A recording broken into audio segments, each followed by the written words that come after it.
Amen. Magandang umaga po sa bawat isa. It's always a great privilege na maatasan po ng ating mahal na pastor na magbigay ng mensahe.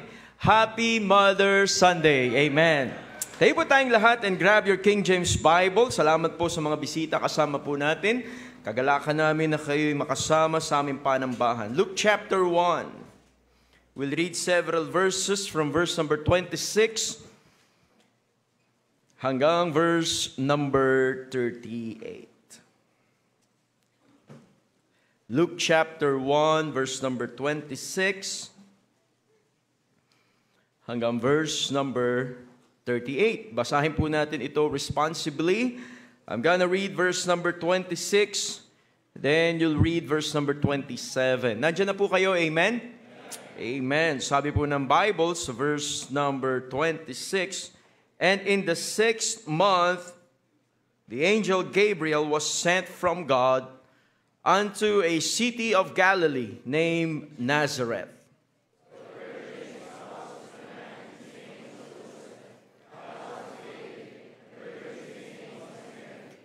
And the angel came in unto her and said, Hail, thou art highly favored. The Lord is with thee. Blessed art thou among women.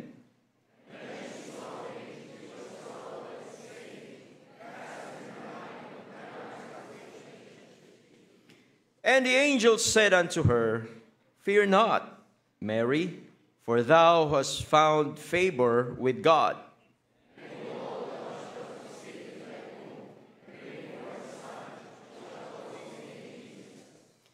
He shall be great, and shall be called the Son of the Highest. And the Lord God shall give unto him the throne of his father David.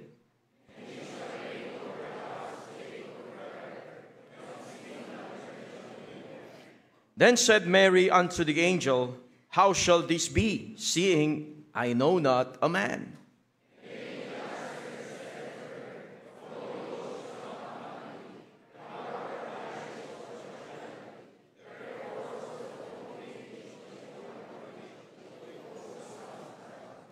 And behold, thy cousin Elizabeth, she hath also conceived a son in her old age, and this is the 6th month with her, who was called barren.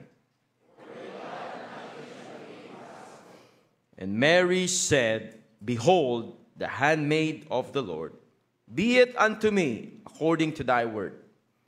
And the angel departed from her. I just want to focus on verse number 30. And the angel said unto her, Fear not, Mary, for thou hast found favor with God. This morning, I just want to encourage each and everyone. Title of the message, A Mother's Favor with God. Dakilang Diyos, salamat po Panginoon sa privilege binigay niyo po sa amin this morning. We thank you, O God, for your word. We thank you for the mothers who came. Salamat po, Panginoon, sa kanilang buhay. Salamat po sa kanilang sacrifice. Salamat, Panginoon, sa kanila pong pag-aalaga sa pamilya. Salamat, Panginoon, maraming mga kabataan naririto dahil sila'y dinala ng kanilang mga nanay. Salamat, Panginoon, sa bawat individual na naririto. Salamat sa mga bisita namin. Magligtas po kayo ng mga hindi pa po nakakilala sa inyo. At nawa, Panginoon, gamitin niyo po ang mensahe this morning. Holy Spirit, kayo po manguna sa aming kalagitnaan to challenge the hearts of each and everyone. Salamat, Panginoon, sa privilege. In Jesus' name we pray. Amen. Thank you po. You may be seated. Thank you for standing. A mother's favor with God. Dito po sa text na binasa natin, ay nakita natin kung paano kinausap ng Panginoon si Mary. Mary is one of the most controversial figures in the Bible because of the many false teachings. Maraming maling katuruan ang mga relihiyon patungkol sa kanya. Katulad ng itinuturo na siya ay dapat sambahin. Ito po ay hindi tinuturo ng salita ng Diyos that Mary should be worshipped. Mayroon sinasabi ang salita ng Diyos sa John chapter 4. John chapter 4 verse number 23. But the hour cometh, and now is, when the true worshipers shall worship the Father in spirit and in truth. For the Father seeketh such to worship Him. It's always a Him na dapat nating i-worship. It's not her. Hindi si Maria ang dapat sambahin. Kahit sa panahon natin ngayon, ang Ama, ang Diyos Ama ay nag-aantay ng mga totoong sumasamba sa Kanya. Ang sinasamba ay yung ipinanganak, hindi yung nanganak.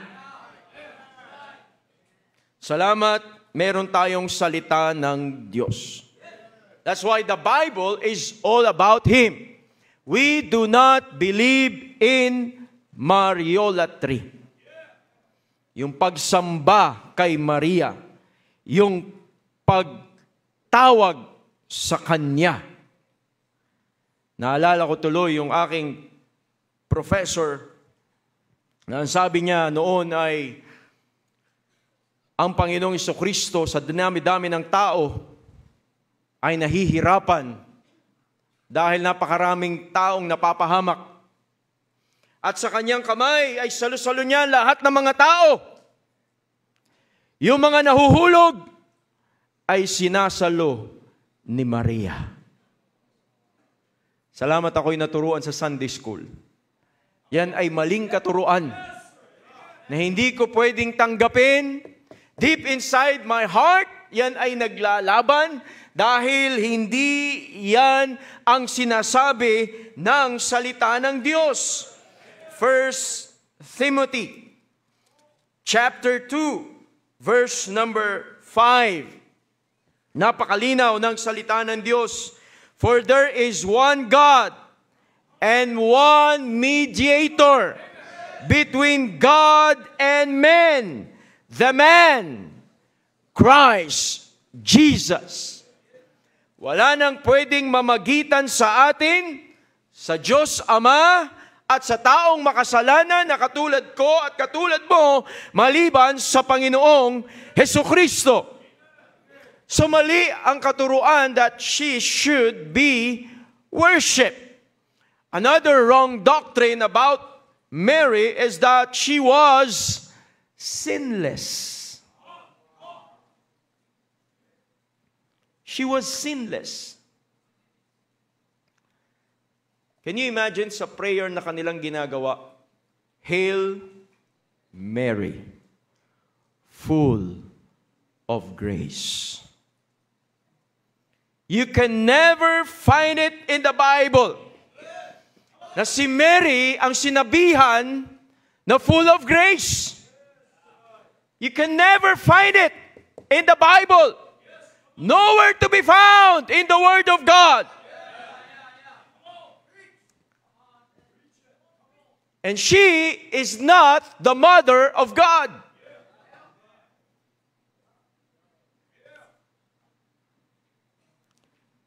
Sabi nila, full of grace. Because there is no room for sin in her. Kaya nga, she was sinless. But we're so thankful, ang galing ng salita ng Diyos. Sinulat niya yan sa Bible. Tingnan niyo po, John chapter 1, verse number 14. Sabi ng Bible, and the Word was made flesh and dwelt among us, and we beheld His glory, the glory as of the only begotten of the Father, full of grace and truth. There's only one person in the Bible addressed as full of grace, and His name is Jesus Christ. It's Jesus Christ. It is not Mary.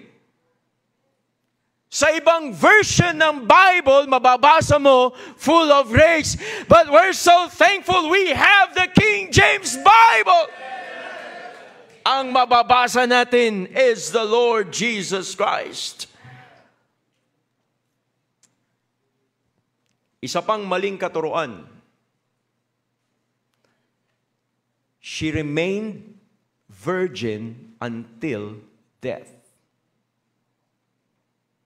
Kaya nga ang tawag nila sa kanya ay Virgin Mary.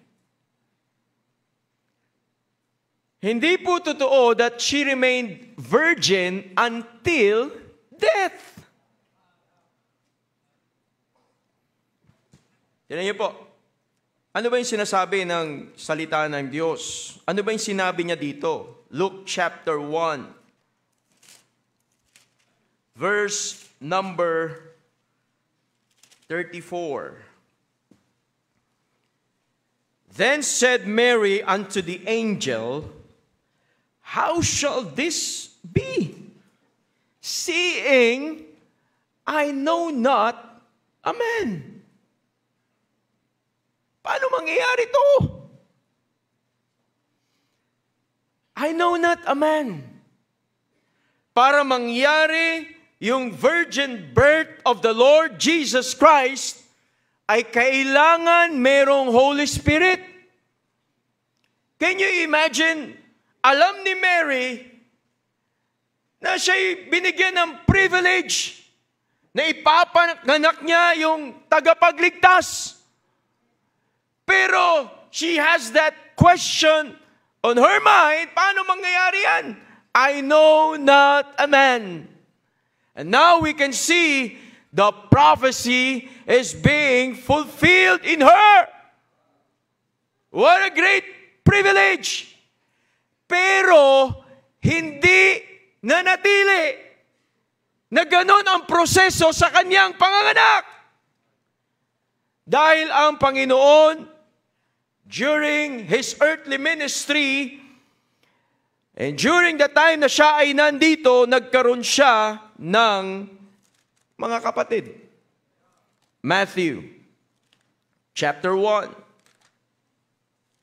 verse number 24.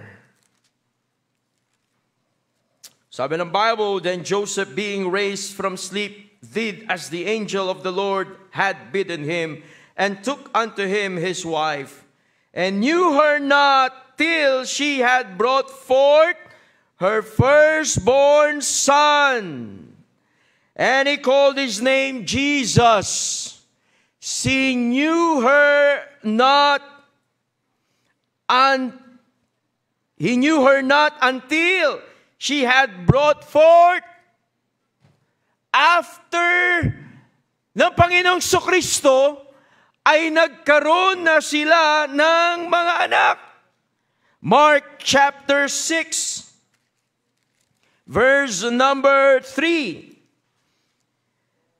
Is not this the carpenter, the son of Mary, the brother of James and Joseph, and of Judah and Simon, and are not his sisters here with us? Can you imagine? Hindi lang brothers, pati sisters pa. How can she remain a virgin?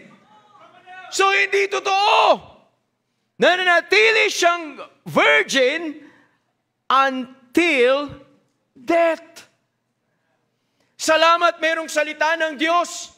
Hindi tayo madadaya ng salit-saling sabi sa mga kuro-kuro na ating napakinggan na hindi naman nakabase sa salita ng Diyos. Pero pwede natin siyang pag-aralan because she was a great example and she was a successful mother during her time. Hindi natin siya pwedeng i-exclude sa salita ng Diyos dahil ang salita ng Diyos mismo ang nagpapatotoo that she found favor with God. Can you imagine that? Siya'y itangi ng Diyos. Siya'y mapansin ng Diyos. Siya'y bigyan ng pagkakataon ng Diyos sa kanyang buhay. And she found favor with God. She was blessed among women. Katulad ni Mary, you can also be blessed if you will let God rule your life.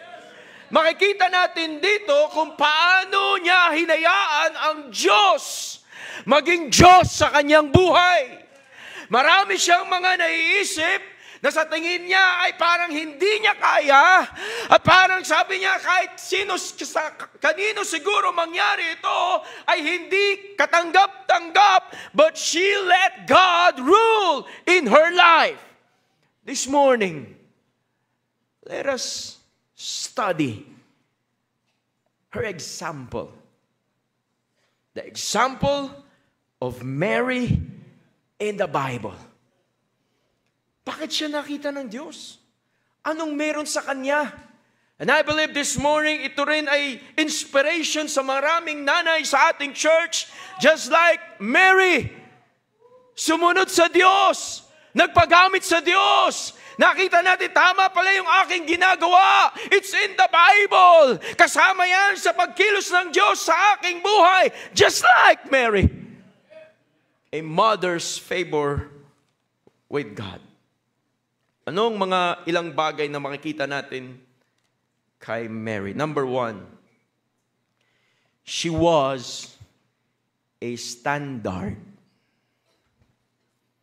She was a standard. Ano sinabi ng salita ng Diyos sa kanya? Sa verse number, Luke chapter 1, verse number 42. And she spake out with a loud voice and said, Blessed art thou among women, and blessed is the fruit of thy womb. Can you imagine that? She was blessed. She was highly favored. She found favor with God. God knows na marami siyang traits and character na kailangan para makapag-raise ng mga anak para sa Panginoon. She was a good example. She was a good influence sa Panginoon during his childhood. Sabi ng Bible sa Luke chapter 2, verse number 52,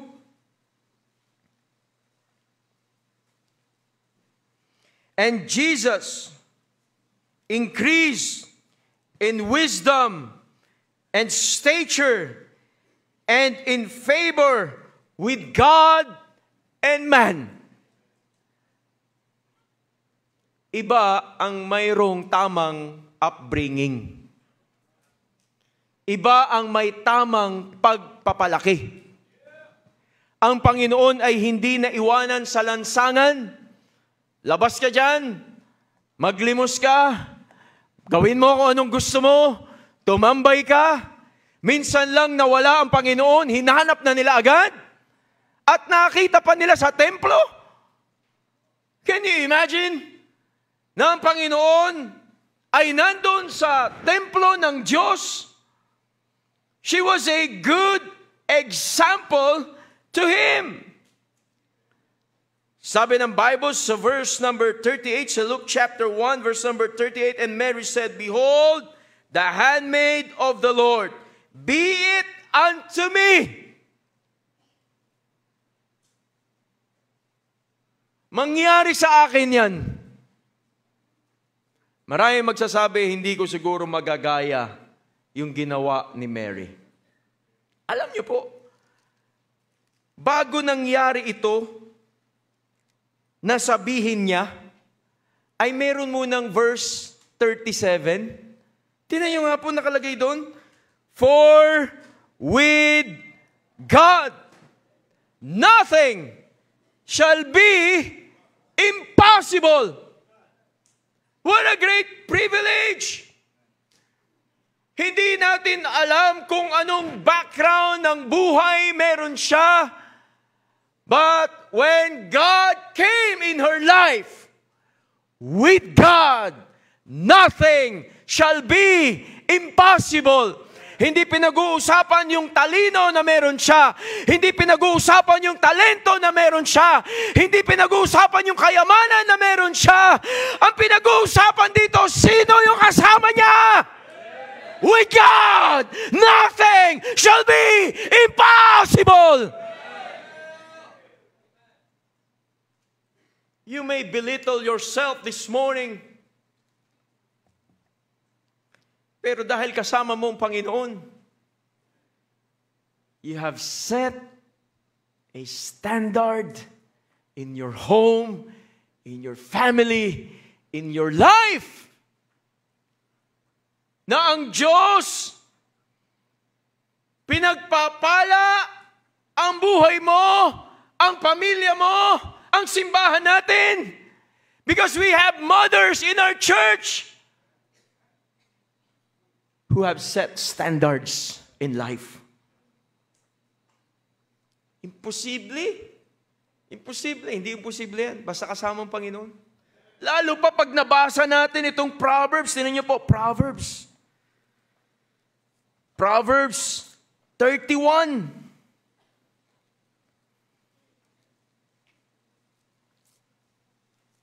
Verse number 26. She openeth her mouth with wisdom, and in her tongue is the law of kindness. She looketh well to the ways of her household, and eateth not the bread of idleness.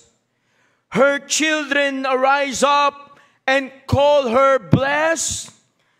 Her husband also, and he praiseth her. Many daughters have done virtuously, but thou excellest them all. Favor is deceitful and beauty is vain, but a woman that feareth the Lord, she shall be praised.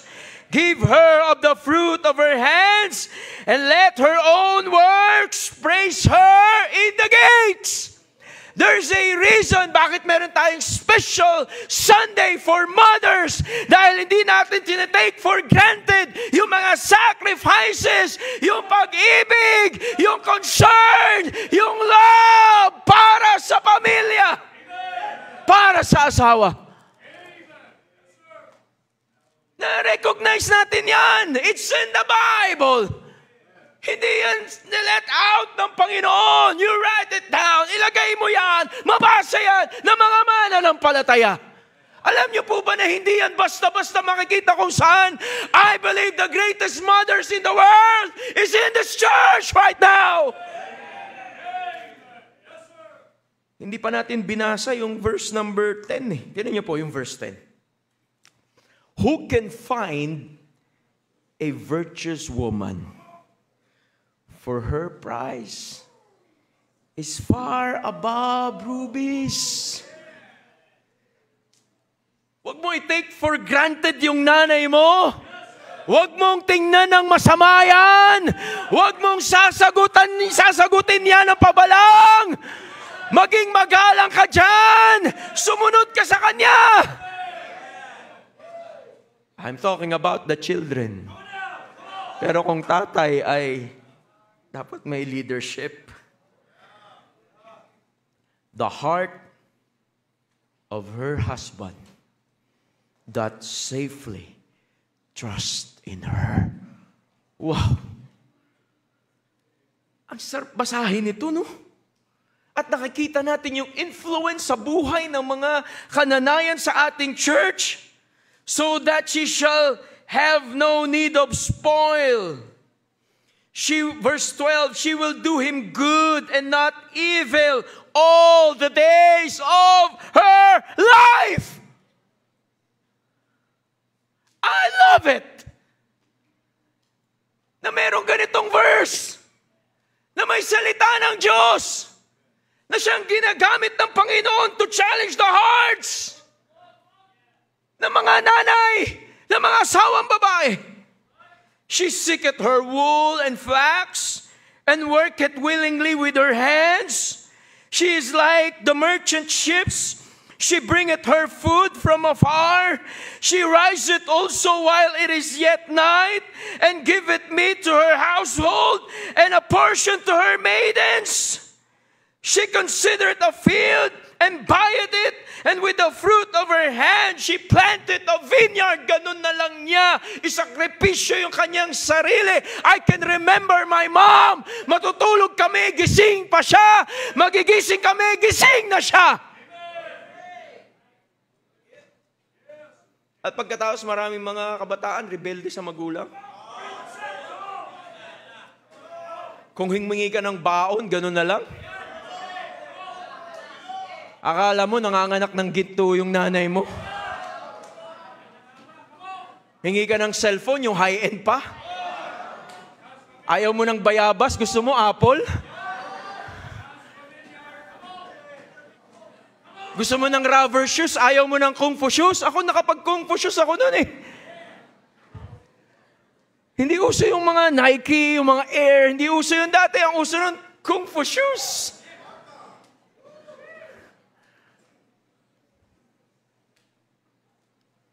Mareklamo ka?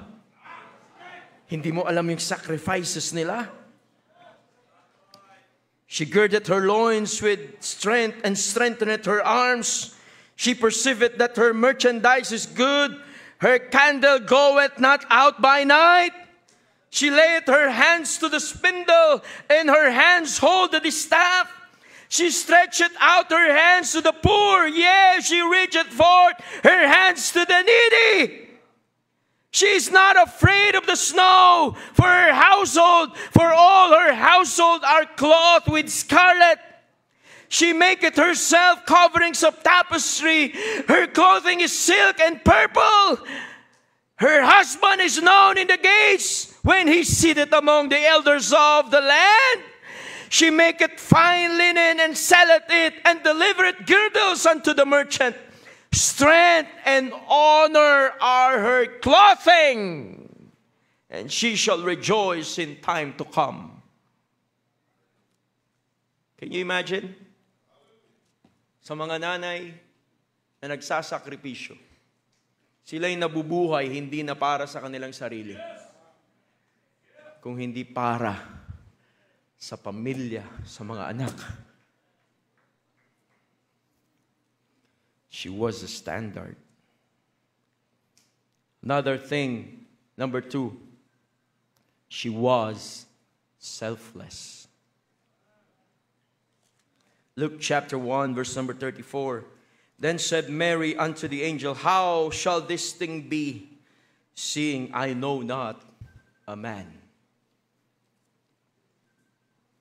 Hindi maalwan yung kanyang kalagayan. How shall this thing be, seeing I know not a man? She was so selfless para sabihin niya.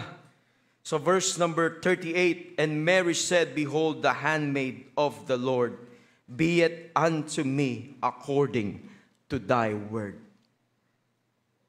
She became a servant for the Lord. She was so selfless. Can you imagine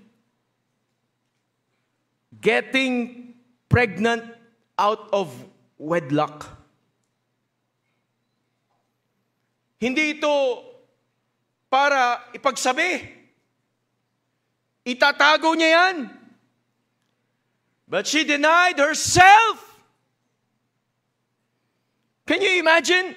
Totoo yung sinasabi sa 1 Peter. Tignan niyo po, 1 Peter. Ito yung klase ng service natin. 1 Peter chapter 4, verse number 16. Yet, if any man suffer as a Christian, let him not be ashamed, but let him glorify God on his behalf. Another verse, 1 Peter chapter 3, verse number 17. For it is better if the will of God be so, that ye suffer for well-doing than for evil-doing. For Christ also hath once suffered for sins, and just for the unjust, that he might bring us to God, being put to death in the flesh, but quickened by the Spirit. Can you imagine being selfless? She was so advanced on how we should serve the Lord. Selfless. Hayaan ko mangyari ang gusto ng Panginoon. Matthew chapter 16. Matthew chapter 16, verse number 24. Then said Jesus unto his disciples, if any man will come after me, let him deny himself and take up his cross and follow me. For whosoever will save his life shall lose it, and whosoever will lose his life for my sake shall find it. Yung akala niya na para tila baga kahit sinong tumingin ay parang kawawa, parang hindi naman yata maganda yung sitwasyon para sa'yo. Pero hindi siya nawalan, mas lalo siya nagkaroon. Ito'y pagpapakita. And she was so selfless, hindi siya makolorete sa kanyang katawan. She was just showcasing her natural beauty. Maraming mga kabataan, akala nila ang beauty ay nasa mukha lang. Hindi nila nakikita yung puso, yung kalooban ng tao, yung tunay na kagandahan ay hindi yung panlabas.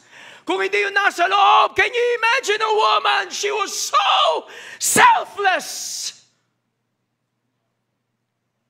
She gave herself para sa Panginoon.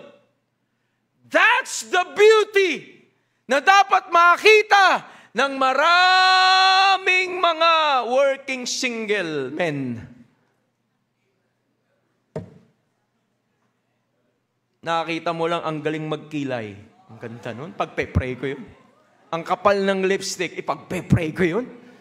Ang haba ng mga kuko, pagpe-pray ko yun. Siguro ang saya pag magkasama kami.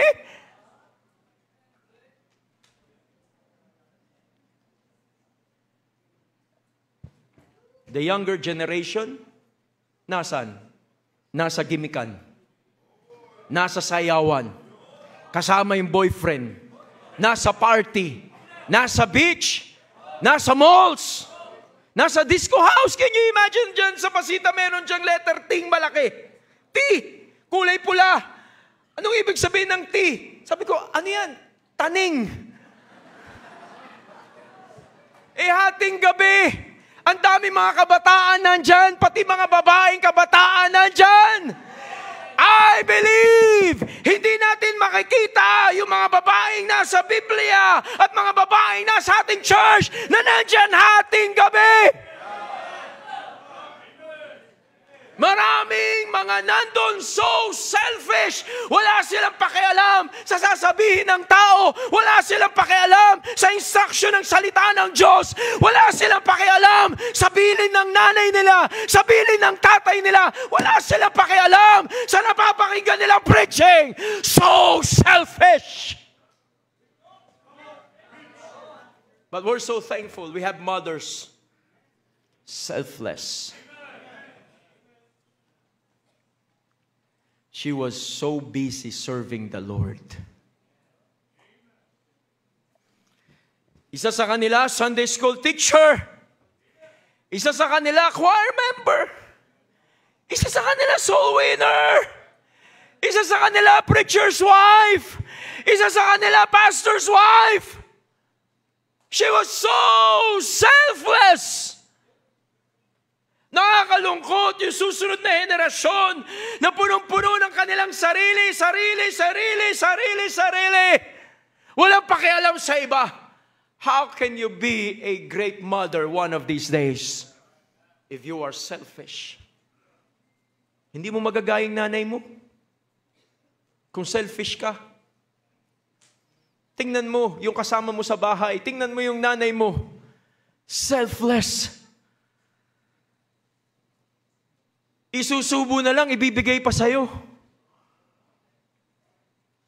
At pag humingi ka ng pang-project, akala mo kung sino ka, no? Pang-project. Wala kang pang-project, wala kang pang-tuition, wala kang... Hindi mo naisip yung sacrifice. Hindi mo naisip yung sleepless nights. Hindi mo naisip yung discouragements na wala nag-encourage sa kanila, pero they've encouraged themselves. Sige lang, kaya mo yan, tuloy lang tayo. Sige lang, itataguyod natin to. Sige, tuloy-tuloy lang tayo. Basta huwag tayo susuko. Umiiyak sa Panginoon. Hindi mo nakikita yan. Salamat meron salita ng Diyos na nag-i-influensya sa atin. Not only she was a standard, she was selfless. Number 3, she was saved. Luke chapter 1.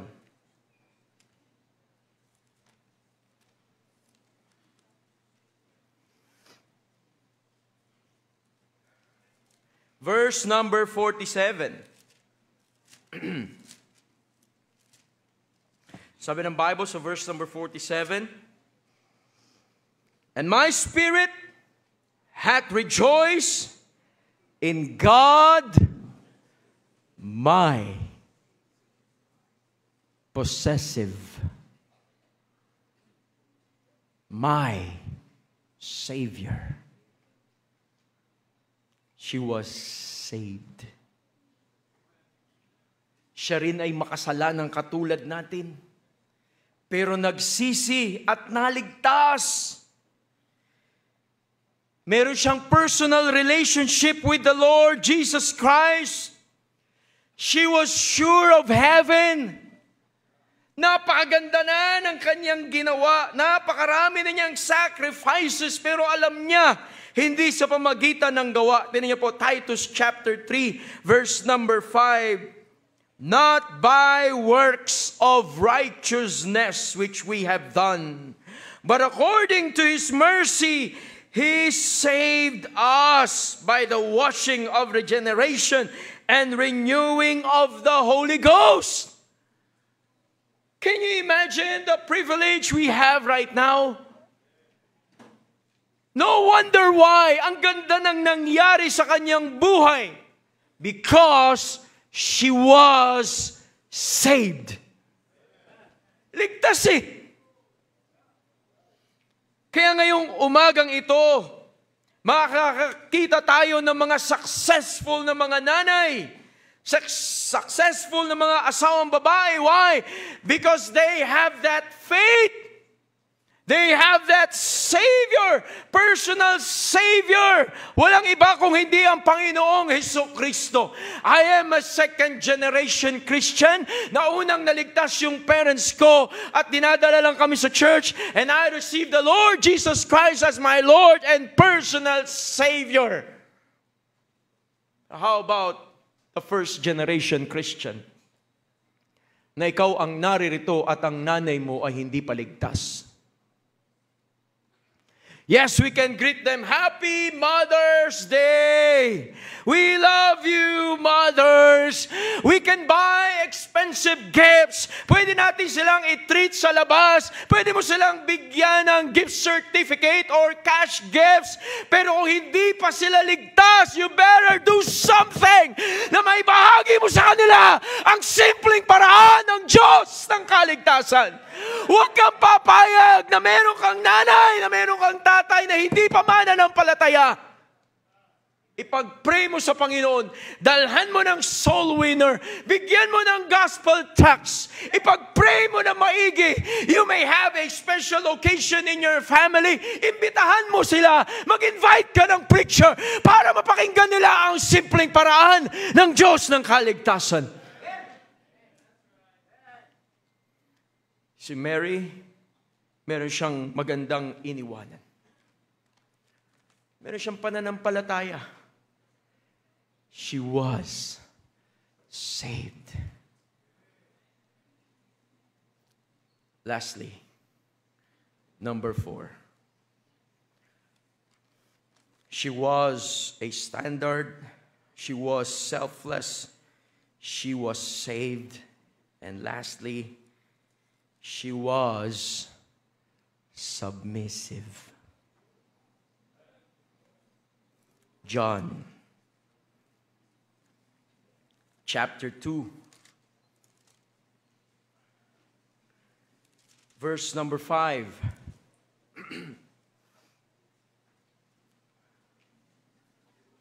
His mother saith unto the servants, whatsoever he saith unto you, do it. She was submissive. Alam niya kung kanino siya nagsasubmit. Ang submission niya ay sa Panginoon. She left us a path to follow. Kaya hindi basta-basta yung responsibility ng mga nanay. Nag-iiwan ka kasi ng marka. Nag-iiwan ka ng gagayahin ng anak mo. Nag-iiwan ka ng gagayahin ng mga nakakakilala sa'yo. Ano yung sinabi niya? Whatsoever he saith, do it. God has so many things to say. It's already written in the Word of God. Ano yung nag-iisang instruction ni Mary na iniwan niya sa atin? Whatsoever. Wala siyang pakialam kahit ano pa yan. Whatsoever he do it, he say it, do it. Ang sabi niya, just do it. Whatsoever. Ang hirap naman nung sinasabi, pinapagawa. Whatsoever. Do it. Can you imagine? She was submissive.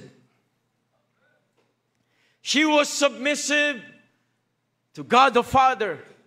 Na ang kalooban ng Diyos na siya ang magdadala ng tagapagligtas. She was submissive to the Holy Spirit. She was submissive to the Lord Jesus Christ. And also she was submissive to her husband, Joseph.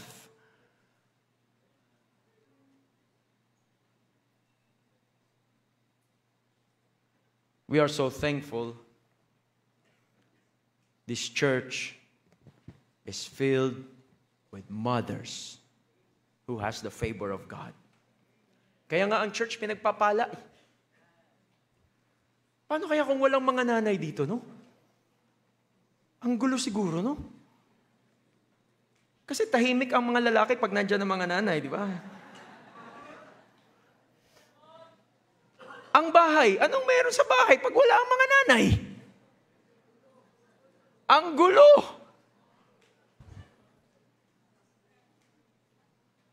Gaano kagulong buhay ng asawang lalaki kung wala asawang babae? Kaya meron tayong maraming ipagpapasalamat sa Diyos. To all the mothers, the wives, we praise the Lord for you. Keep that favor with God. Happy Mother's Sunday. Dakilang Diyos, salamat po sa inyong salita. We thank you, O God, for the mothers of our church. We thank you for their lives. We are so thankful because we have your word na siya nagbibigay ng influence sa amin. Salamat po sa leadership ng aming pastor. Salamat, Panginoon, sa church. Nakita po namin ngayong umaga, marami kaming bisita. Kayo po magligtas sa kanilang mga kaluluwa. Salamat sa mga susunod sa tubig ng bautismo. Bless you pong invitation this morning. In Jesus' name I pray. Amen.